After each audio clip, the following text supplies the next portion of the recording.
Zee 24 तास एक पाऊल पुढे। कॉल सेंटरवर आजवर कादंबऱ्या लिहिल्या गेल्या, चित्रपट देखील आले। आज मात्र आम्ही तुम्हाला एका वेगळ्या कॉल सेंटरची सफर घडवणार आहोत। हे आहे अंध व्यक्तींचं कॉल सेंटर। टेलिफोन क्षेत्रातील मोठ्या बहुराष्ट्रीय कंपनीचं काम अंधांच्या कॉल सेंटरला मिळालंय। अंध व्यक्तीच या कॉल सेंटरचं सर्व काम यशस्वीपणे हाताळत आहेत।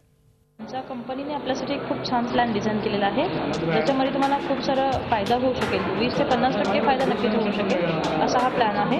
2 दिवसांसाठी ही स्कीम आहे मॅडम। कानाला हेडफोन लावून मोबाईलच्या माध्यमातून अखंड सुरू असलेली बडबड, त्याचवेळी समोर असलेल्या संगणकावर सुरू असलेलं काम, हे चित्र आहे एका कॉल सेंटर मधलं। परंतु इथं काम करणाऱ्या सर्व व्यक्ती अंध आहेत। हडपसर मधल्या रामवाडीमध्ये जून महिन्यापासून हे कॉल सेंटर सुरू झालंय।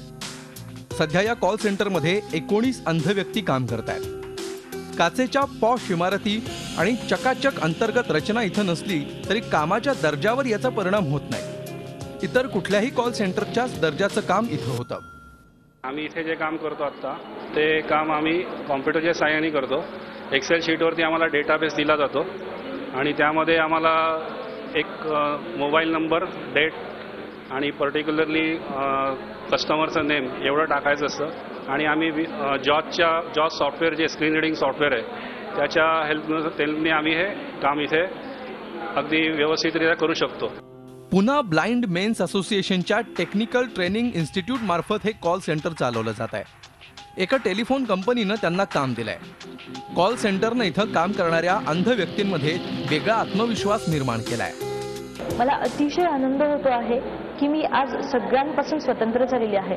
अर्निंग सोर्स मी स्वतः करू शकते आणि माझं अंधत्व असून सुद्धा मी समाजामध्ये माझ्यामध्ये असलेले चांगले गुण, चांगले कला मी त्यांना दाखवू शकते। 4 महिन्यानंतर या कॉल सेंटरचा दुसरा टप्पा सुरू केला जाणार आहे। अंधांसाठी काम करणाऱ्या अनेक NGOंनी याबाबत असोसिएशनकडे विचारणा केली असून लवकरच अंधांना कॉल सेंटरचं प्रशिक्षण देणारा स्वतंत्र कोर्सही सुरू केला जाणार आहे। त्यामुळे तुमच्याशी कस्टमर केअर मधून बोलणारी एखादी व्यक्ती अंधही असू शकते। झी 24 ताससाठी नितीन पाटोळे, पुणे। झी 24 तास एक पाऊल पुढे।